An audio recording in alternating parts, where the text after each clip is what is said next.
Welcome to This Explainer. Today, we're diving into the fascinating, high stakes history of international maritime law.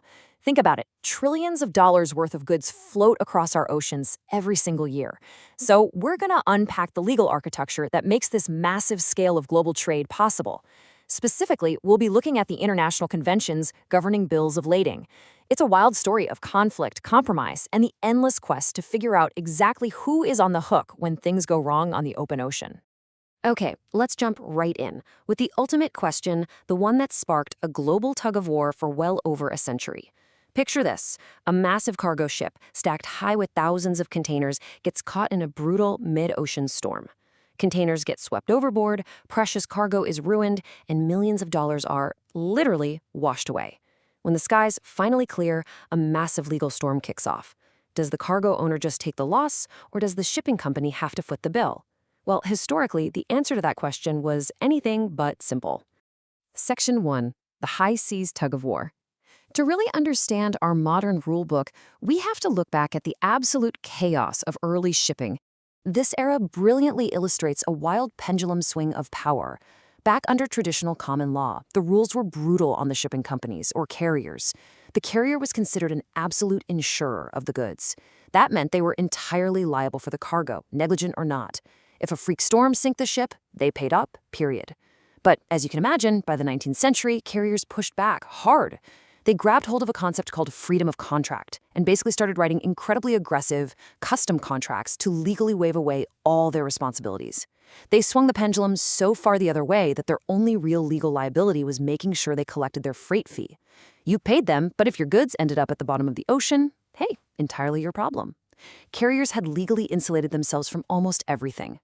Section 2, Demand for Global Unification. Naturally, shippers completely rebelled against this. You just can't run a reliable global business if your shipping partner can legally shrug off an entirely lost shipment. Cargo owners were understandably furious, right? Carriers were just washing their hands of any lost cargo. So individual countries actually started stepping in to restrict this extreme freedom of contract and force some basic minimum liabilities onto carriers. The USA led the charge with the Harder Act back in 1893. Soon after, Australia jumped in around 1904, then Canada in 1910, and New Zealand in 1914. But think about the physical reality of shipping for a second. A single voyage might travel from the US to Canada and then all the way to Australia. If the US, Canada, Australia, and New Zealand all have completely different laws dictating who pays for damaged cargo, how on earth does a single ship navigate that? Imagine being a captain, leaving port under one legal framework and docking under a completely different one. It was an absolute legal nightmare. This fragmented, chaotic system desperately needed global unification. Section 3, the Hague Rules of 1924, also known as the Brussels Convention. This escalating international chaos is what finally forced the world's major shipping powers to the negotiating table. So the crucial takeaway here is that the Hague Rules of 1924 were born as the ultimate grand compromise. By adopting this code of common international rules for bills of lading, the global community finally got a unified framework. It was a massive achievement. It basically standardized how lost or damaged goods were handled at sea, finally leveling the playing field for shippers and carriers, no matter which ocean they happen to be crossing. Section 4, Decoding the Hague Rules. Let's break down the actual mechanics of this historic compromise and see exactly how they balance the scales between carriers and cargo owners once and for all. Now, this is a fascinating give and take. On one side, you have the minimum responsibilities imposed on the carrier to protect the shipper. The carrier absolutely had to provide a seaworthy vessel, meaning the hull, the engines, the equipment, all had to be in proper working order before they even left the dock.